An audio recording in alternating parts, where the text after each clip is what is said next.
जो मेरे साथ वर्चुअली जुड़े हुए हैं, आपको बहुत धन्यवाद कि आज आप यहां आए हैं।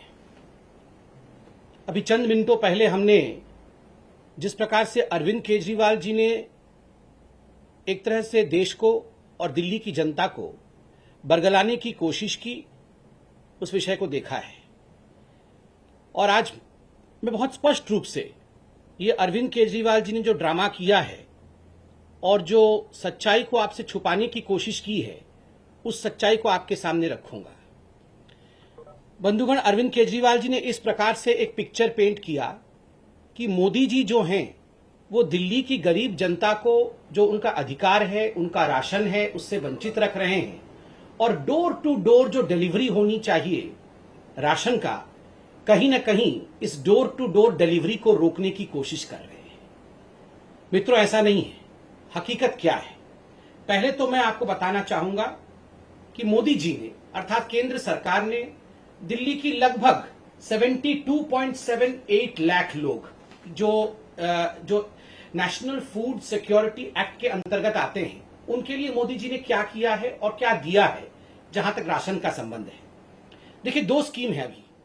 एक स्कीम है नेशनल फूड सिक्योरिटी एक्ट, जिसको NFSA कहते हैं, और दूसरा स्कीम है प्रधानमंत्री गरीब कल्याण योजना। आप जानते हैं मोदी जी पूरे हिंदुस्तान के 80 करोड़ जनता को मुफ्त राशन मुहैया करा रहे हैं कोविड के समय में। तो ये दो स्कीम के अंतर्गत दिल्ली में भी जो गरीब बंधु हैं, उनको भी, जो मजदूर हैं, जिनको आवश्यकता है, उनको भी मोदी जी राशन पहुंचा रहे हैं। कितना राशन अभी तक पहुंचाया गया है और कितना पहुंचा है, इसका हिसाब किताब हम देंगे। देखिए, याद रखिए, भारतीय जनता पार्टी हिसाब किताब में विश्वास रखती है, ड्रामा में नहीं। हम चाहते हैं कि हकीकत आपके सामने जाए। ये जो नेशनल फूड सिक्योरिटी एक्ट है, इसके अंतर्गत 37,400 मेट्रिक टन राशन या अनाज आज तक दिल्ली को मोदी जी ने भेजा है। और दिल्ली सरकार ने जो उन्होंने खुद हिसाब दिया है कि मई के महीने में इसका लगभग 90% डिस्ट्रीब्यूट कर दिया है। और दूसरा स्कीम जो है वो प्रधानमंत्री गरीब कल्याण योजना का है। मैं मई जून, अभी जून महीना चल रहा है, और मई जून और जून के 5 तारीख तक का आपको हिसाब दूंगा। इन दोनों महीनों में जो दिल्ली का कोटा है, उससे अधिक 72,782 मेट्रिक टन यह अनाज जो है मोदी जी ने दिल्ली को भेजा। दिल्ली ने कितना उठाया? दिल्ली 53,045 मेट्रिक टन ही उठा पाई, अर्थात सारा उठा नहीं पाई, इतना ही उठा पाई। और ये जो 53,000 मेट्रिक टन उठाया है उन्होंने अपने कोटे में से, उसका मात्र 68% ही उन्होंने डिस्ट्रीब्यूट किया है। मात्र 68% ही वो बांटने में समर्थ रहे हैं, बाकी वो बांट नहीं पाए। मुझे बड़े दुख के साथ कहना पड़ रहा है कि यहां अरविंद केजरीवाल जी ने बहुत सारे आंकड़े नहीं दिए। पहला आंकड़ा जो अरविंद केजरीवाल जी ने नहीं दिया वो यह है कि ये जो NFSA national food security act का स्कीम है, इसके अंतर्गत कितना पैसा, ये एक सब्सिडाइज्ड स्कीम है, अर्थात इसका पैसा जो है वो केंद्र सरकार देती है और एक बहुत मिनिमम पैसा जो है वो राज्य सरकार देती है। अरविंद केजरीवाल जी कितना पैसा देते होंगे, मिनिमम जो पैसा है वो कितना देते हैं, और मोदी जी कितना देते हैं? अब देखिए, दो राशनों की बात करेंगे हम, एक तो गेहूं की बात करेंगे और एक हम चावल की बात करेंगे। जहां तक गेहूं का सवाल है, गेहूं अरविंद केजरीवाल जी मात्र 2 रुपए देते हैं और मोदी जी देते हैं गेहूं पे 23.73 रुपीज। कुल मिलाकर गेहूं का जो रेट है, मार्केट रेट है, वो 25.73 रुपीज है, जिसमें अरविंद केजरीवाल जी 2 रुपए देते हैं, अर्थात दिल्ली सरकार 2 रुपए देती है। ठीक उसी प्रकार चावल में अरविंद केजरीवाल जी मात्र 3 रुपए देते हैं और मोदी जी देते हैं 33.79, अर्थात केंद्र सरकार देती है 33.79 रुपीज और राज्य सरकार देती है 3 रुपया। मैं ऑडियो नहीं आ रहा है, इसको अनम्यूट करता हूं।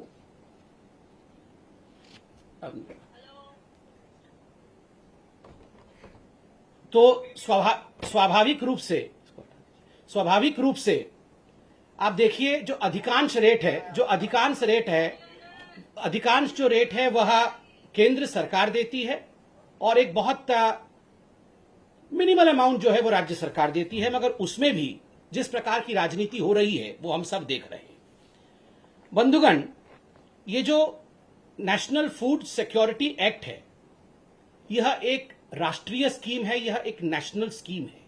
ये पूरे राष्ट्र में, पूरे भारतवर्ष में एक यूनिफॉर्म स्कीम के अंतर्गत काम करती है, यूनिफॉर्मिटी के साथ काम करती है। चाहे वो दिल्ली हो, चाहे वो उड़ीसा हो, चाहे वो बंगाल हो, चाहे वो कोई भी राज्य हो, हर राज्य में यूनिफॉर्मली काम करती है और कोई भी राज्य इसको डिसरप्ट नहीं कर सकता है। कोई भी राज्य का यह अधिकार नहीं है कि नेशनल फूड सिक्योरिटी एक्ट को बंद कर दे और अपने तरीके से उसी स्कीम में से स्कीम निकाले। देखिए, अगर अरविंद केजरीवाल जी वाकई गरीबों के बीच में इसके अतिरिक्त कोई राशन बांटना चाहते हैं और वो चाहते हैं कि वो गरीबों का कल्याण करे, इसके ऊपर कल्याण करे, तो उसके लिए अरविंद केजरीवाल जी राशन प्रोक्योर कर सकते हैं। जो केंद्र सरकार देती है उसके अलावा भी राशन खरीद सकते हैं और नोटिफाइड रेट में खरीद सकते हैं। अर्थात जो रेट मैंने आपको कहा उस रेट के अलावा भी, उस रेट के अलग भी, जिस रेट में बंगाल को मिलेगा, जिस रेट में झारखंड को मिलेगा, जिस रेट में उड़ीसा को मिलेगा, जिस रेट में उत्तर प्रदेश को मिलेगा, उस रेट में भी अनाज खरीद करके वो अलग से अपनी स्कीम चला सकते हैं। वो उसका कोई भी नामांकन रख सकते हैं। इसमें किसी प्रकार की कोई आपत्ति ना तो केंद्र सरकार को होगी, ना तो किसी को आपत्ति होगी। दोनों मिलकर काम कर सकते हैं। मगर जिस प्रकार से वो ये दिखाने की कोशिश कर रहे हैं कि केंद्र उनको उनका स्कीम चलाने नहीं दे रही है, ये गलत है। दूसरा विषय है अरविंद केजरीवाल जी का ये जो स्कीम है, जो घर घर राशन वाला स्कीम है, उसमें एक जो बहुत महत्वपूर्ण बात है, उसको बड़ी चतुराई के साथ अरविंद केजरीवाल जी ने छुपा दिया। उसमें एक प्रावधान है कि आप ये जो राशन है, जो आप फेयर प्राइस शॉप में पाते हैं, उस राशन को दिल्ली के कुछ एजेंसीज उठा लेंगे और जैसे कि गेहूं है उसको आटा बनाया जाएगा और जैसे चावल है उसकी सफाई की जाएगी और इसके लिए कुछ एक्स्ट्रा चार्ज दिल्ली की सरकार लगाएगी।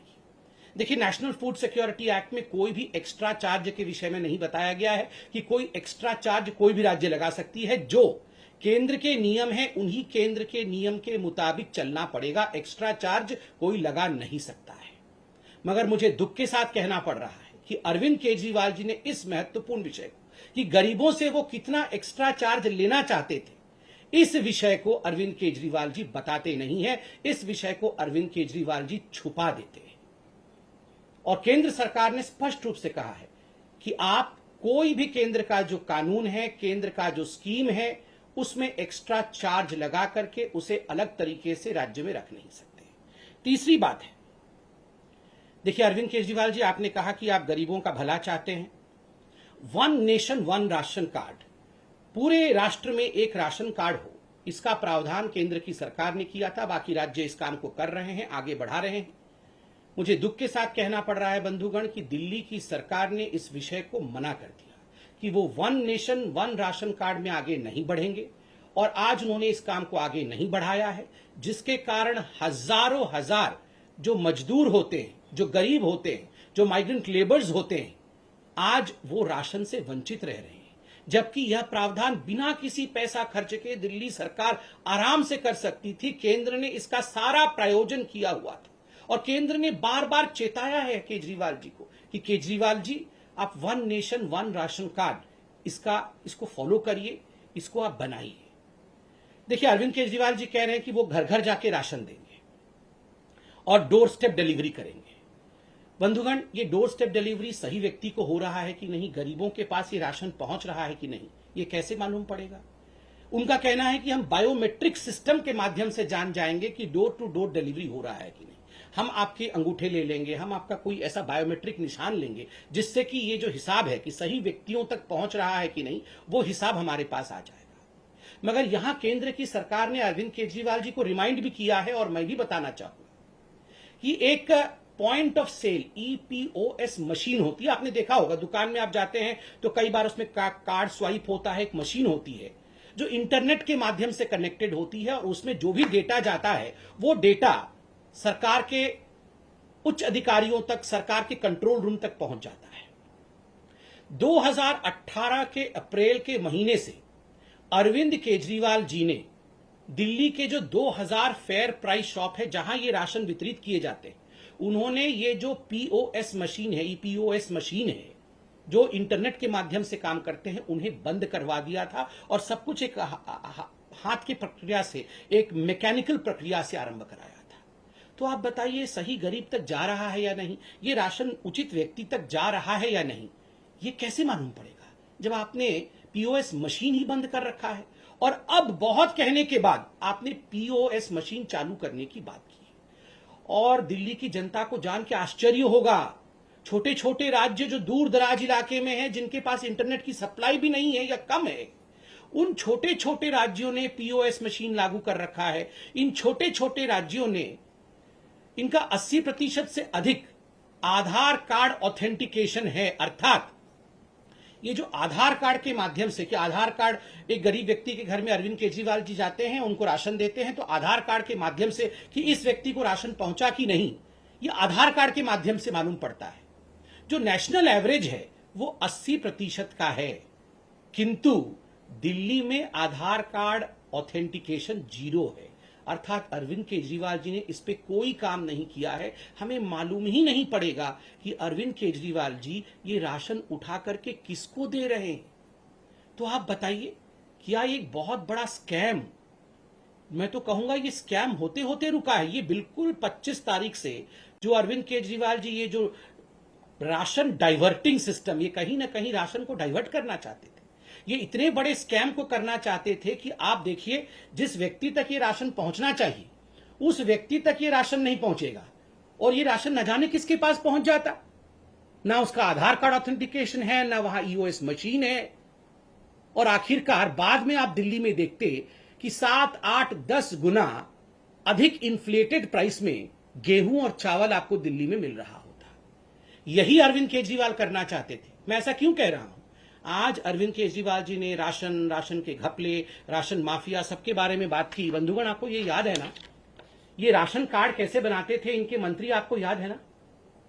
ये इनके राशन कार्ड मंत्री राशन कार्ड ऐसे बनाते थे, फेवर लेके लोगों से राशन कार्ड बनाते थे। पूरा केस कोर्ट में गया और अरविंद केजरीवाल जी को अपने मंत्री को ही हटाना पड़ा।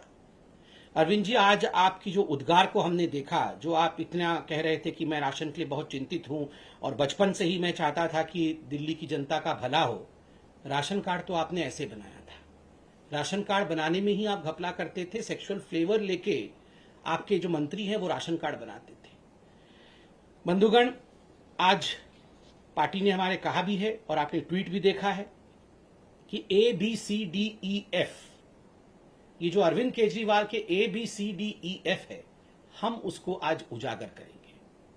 क्या है अरविंद केजरीवाल जी का ये गवर्निंग मॉड्यूल या उनका जो काम करने का तरीका है? ए क्या है? ए फॉर एडवर्टाइजमेंट। केवल एडवर्टाइजमेंट करना है, कुछ करना नहीं है, केवल एडवर्टाइजमेंट करना है। आज आप देखते होंगे कि वो जो बहुत सारे सिलेंडर रखे हुए होंगे और उसके बीच अरविंद केजरीवाल जी मास्क पहन के चल रहे हैं। हर जगह ये फोटो आ रही है, बहुत सारे सिलेंडर रखे हुए हैं और अरविंद केजरीवाल जी चल रहे हैं, एडवर्टाइजमेंट आ रही है और वो कह रहे हैं ये हम 3rd वेव की तैयारी कर रहे हैं। अरविंद केजरीवाल जी, ऐसे ही अगर आप सिलेंडर के बीच में मास्क पहन करके 2nd वेव से पहले चल दिए होते तो आज 2nd वेव ही नहीं होता और ये सारी चीजें नहीं होती। आप उस समय भी एडवर्टाइजमेंट कर रहे थे, आज भी एडवर्टाइजमेंट कर रहे हैं। 1000 करोड़ रुपए, 900 करोड़ के आसपास आपने एडवर्टाइजमेंट में खर्च किया। और दिल्ली वासियों, अगर यही 900 करोड़ रुपए उन्होंने राशन पे खर्च कर दिया होता ना, तो आज घर घर अनाज तो क्या, घर घर फल फ्रूट तक पहुंच गया होता। सबके घर में एक सेव, एक अनार भी पहुंच रहा होता, अगर वो वाकई 1000 करोड़ रुपए एडवर्टाइजमेंट पे नहीं खर्च करते। A for advertisement, B for blame. हर चीज में मोदी जी आपने ऐसा कर दिया, मोदी जी आपने वैसा कर दिया, मोदी जी आपने मुझे ऑक्सीजन नहीं दिया, मोदी जी आपने मुझे रेमडेसिविर नहीं दिया, मोदी जी आपने हमें हॉस्पिटल का बेड नहीं दिया। फिर सुबह उठ के देखो तो टीवी पे चल रहा होगा, अरविंद केजरीवाल जी ने सबको बेड दे दिया है, अरविंद केजरीवाल जी ने सबको ऑक्सीजन दे दिया है, हम घर घर ऑक्सीजन पहुंचाएंगे, केजरीवाल जी ने सबको ऑक्सीजन दे दिया है, हम घर घर ऑक्सीजन पहुंचाएंगे। अरे आप तो ब्लेम कर रहे थे सुबह से ही कि मोदी जी ने आपको कुछ नहीं दिया, और फिर कैसे आपने घर घर पहुंचा दिया? मोदी जी राशन नहीं दे रहे, राशन क्या दे रहे हैं मोदी जी ने? हमने अभी आपको आंकड़े दिए हैं। मोदी जी 25 रुपए दे रहे हैं, आप 2 रुपए दे रहे हैं। मोदी जी 33 रुपए दे रहे हैं, आप 3 रुपए दे रहे हैं। और उसके बाद भी आप इतनी जोर आवाज कर रहे हैं, जबकि जो भी आपका ड्यू है वो ड्यू आपको मई और जून के महीने का वो दे दिया गया है, आप उसे डिस्ट्रीब्यूट नहीं कर पा रहे हैं। फिर भी B for blame, A for advertisement and B for blame. C for credit. हर चीज में क्रेडिट लेना है जी इनको, बस क्रेडिट। सुबह से उठकर दोनों भाई अरविंद केजरीवाल और मनीष सिसोदिया दो डायरेक्शन में निकल जाते हैं, क्रेडिट लेने की डायरेक्शन। अरे आप तो खुद ही बोलते हैं हमें काम करने नहीं दिया जा रहा है, कोई भी नहीं चाहता है कि दिल्ली सरकार काम करे। मोदी जी आपको सारे अड़ंगे अटका के रखे हुए हैं, कोई भी आपको आगे नहीं बढ़ने दे रहा है, फिर कई चीज की क्रेडिट ले लेते हैं जी। मोहल्ला क्लिनिक खोल दिया जी हमने, पूरे विश्व का सबसे बड़ा मोहल्ला क्लिनिक है। आप देखिए हर गली कोने में मोहल्ला क्लिनिक है। इतना क्रेडिट लिया आपने, फिर निकला क्या? खोदा पहाड़ निकली चुहिया। वो मोहल्ला क्लिनिक का क्या हो रहा है जी, आप बताइए। और तो और मैं तो आपको एक जजमेंट भी पढ़ के सुनाऊंगा, पहले ABCD कंप्लीट कर। C for credit, A for advertisement, B for blame, D drama. आज पता नहीं किस, मैं तो मोदी जी आप देखिए लड़ने का समय ही नहीं है जी, हम सबको मिलके काम करना चाहिए जी। हम किसी भी विषय में मैं राजनीति नहीं करता हूं। अरे अरविंद केजरीवाल जी, हर विषय में आप केवल राजनीति करते हैं, सुबह से शाम तक राजनीति, सर्जिकल स्ट्राइक हो तो राजनीति। 26 जनवरी के समय तो आप रजाई ओढ़ के लेटे हुए थे, आपको याद है ना राजपथ पे कैसे रजाई ओढ़ के लेटे हुए थे कि 26 जनवरी तक नहीं होने दूंगा। और आप बोल रहे हैं आप राजनीति नहीं करते हैं, हर चीज में राजनीति करते हैं। वैक्सीन में राजनीति, राशन में राजनीति, ऑक्सीजन में राजनीति, बेड में राजनीति, वेंटिलेटर में राजनीति, हर चीज में राजनीति करते हैं। और फिर ऐसा ड्रामा करते हैं कि मैं तो कुछ नहीं करता हूं जी, वो सारा कुछ मोदी जी मुझे नहीं करने दे रहे हैं। और ABCD तक तो हो गया। E एक्सक्यूजेस, बहाने। हर चीज में आप बहाने देख लीजिए, हर चीज में बहाने देख लीजिए। जब आज स्पष्ट रूप से आपको सरकार ने कहा है कि आप घर घर राशन देना चाहते हैं, स्वागत है। अनाज है, गोदाम में अनाज है, आप आए, अनाज खरीदें। और जिस प्रकार भी मुख्यमंत्री घर घर योजना चलाना चाहते हैं, केजरीवाल जी घर घर योजना चलाना चाहते हैं, कौन रोक सकता है जी आपको? आप आइए, गोदाम से जो नोटिफाइड रेट है उसमें खरीदिए, खरीद के जाके घर घर बांटिए, कोई आपत्ति नहीं है। नहीं, जो मोदी जी दे रहे हैं उसी में अड़ंगा फंसाना है और फिर बाद में रोना भी है, एक्सक्यूज भी ढूंढना है कि देखो जी मोदी जी ने नहीं करने दिया। अपना सारा पैसा एडवर्टाइजमेंट पे खर्च कर देना है, और जो एक नेशनल यूनिफॉर्म स्कीम चल रहा है उसको कैसे नहीं होने देना है, ये आपने देखना है। E for excuse. और जब A for advertisement, B for blame, C for credit, D for drama और E फॉर एक्सक्यूज होगा तो स्वाभाविक है F फॉर फेल्योर। गवर्नमेंट का पूरा फेल्योर हो गया है। ना एक हॉस्पिटल बनाया, ना कोई इंफ्रास्ट्रक्चर बनाया, ना वेंटिलेटर प्रोक्योर किया, ना ऑक्सीजन प्लांट बनाए। कभी कहते हैं इस महीने में 44 ऑक्सीजन प्लांट बन जाएगा, उसके अगले दिन कहते हैं 84 बना देंगे जी।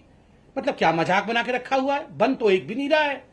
कभी 44 बना देंगे, कभी 64 बना देंगे, कभी 84 बना देंगे, फिर सुबह आके मोदी जी ने बनाने नहीं दिया।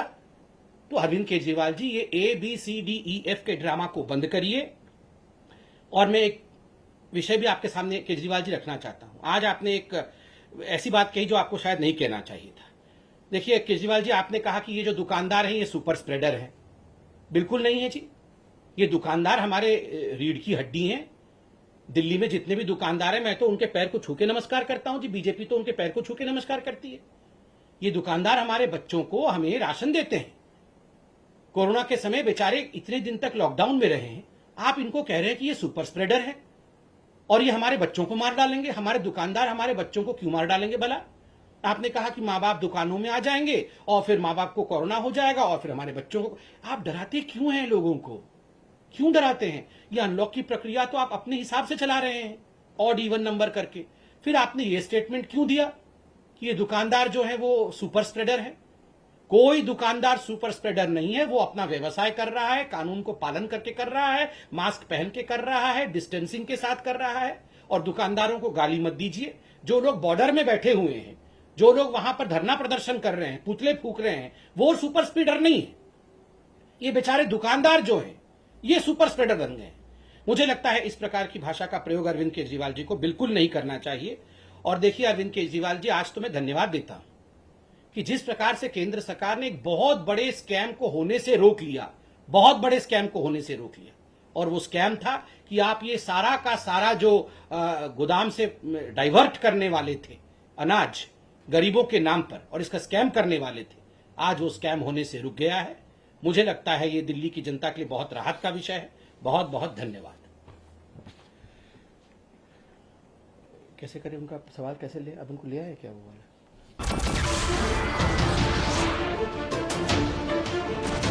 नमस्कार, मैं हूं मानक गुप्ता। अगर आपको हमारा ये वीडियो पसंद आया हो तो इसे लाइक और शेयर जरूर करें, और हां, हमें सब्सक्राइब और फॉलो करना ना भूलें ताकि आप देश और दुनिया की कोई खबर मिस ना करें। तो जुड़े रहिए हमारे साथ और देखते रहिए न्यूज़ 24।